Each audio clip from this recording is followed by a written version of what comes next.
My name's Peter Grunert. I'm the editor of the Road Rat magazine. I love this, honestly, I love this stuff.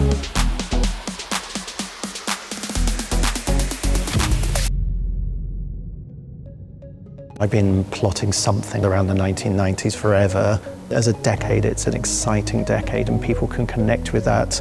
And it just fills me with happiness to see a new generation coming in who absolutely celebrate that decade as well. Yeah, that's nice though on the Yeah, it's so dated, it's high fashion. So myself and Jasper run the creative division of the Road Rat magazine. So we conceptualise, we work with the photographers and of course with our editorial team to develop those concepts. For those of you who raved during the 90s, a very familiar feeling of having your flyer tucked underneath the car windscreen when you returned. So we've got so many photo shoots all happening at once and so much brilliant copy coming in from my writers. No, that's great. It looks cool. We're starting here with this amazing Lamborghini Diablo SE30 in Diablo Viola. It's kind of nicely counterweighted. Jesus. if you could line it up, because I'm going to be here. The famous owner was JK of Jamiroquai in the Cosmic Girl video in that same purple Diablo. There was something about the disruptive culture of that moment, the flamboyance of the cars, the colours, just how outrageous everything was and what that car symbolised in that colour. It's such a rare car. It's the absolute sort of ultimate Diablo.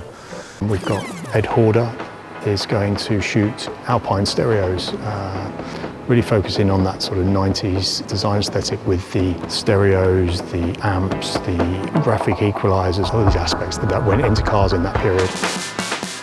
Tomorrow we're photographing a Ford Escort RS Cosworth representing that kind of excitement around lad culture and fast forwards and disruptive behaviours around joyriding and illegal raves. Yeah, I love the spread, it's great. Anything that can tie the two images together, I guess, whether that's something that's going on in the light or something that's going on colour tonally or content. This is all in camera and no photoshopping here. We have like the Renault Twingo, which ordinarily wouldn't necessarily be something that you would think, wow, yeah, that's going to be an exciting studio shoot. But actually we're working with a French artist called Charles Petillon, and he is going to create an installation using white balloons.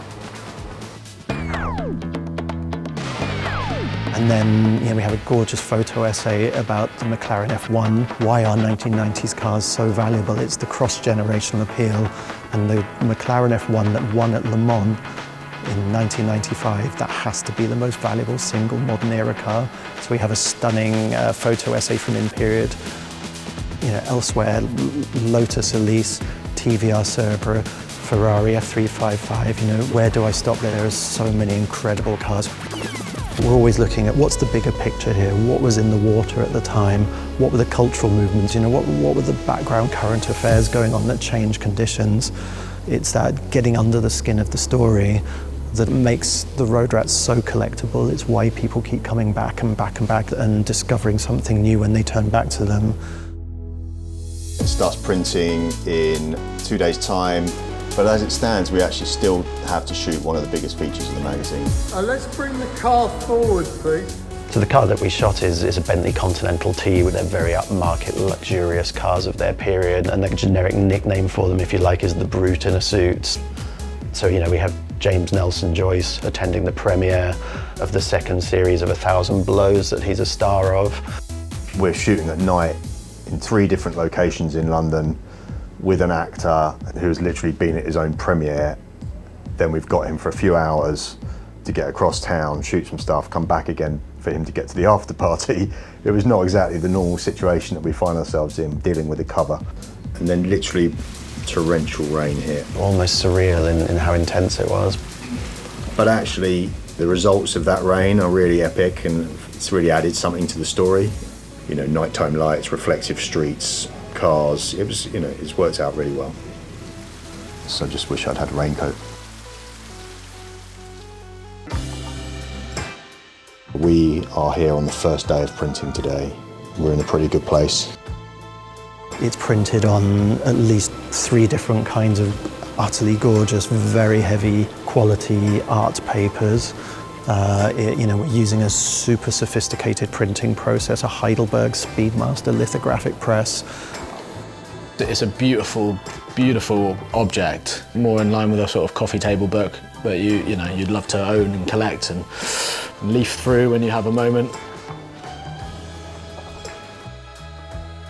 And we're seeing now very routinely our print run sells out, and the magazine on the secondary market is like a well-chosen 1990s collector car. They go up and up and up in value. I've never met anyone who ever throws a copy of The Road Rat away.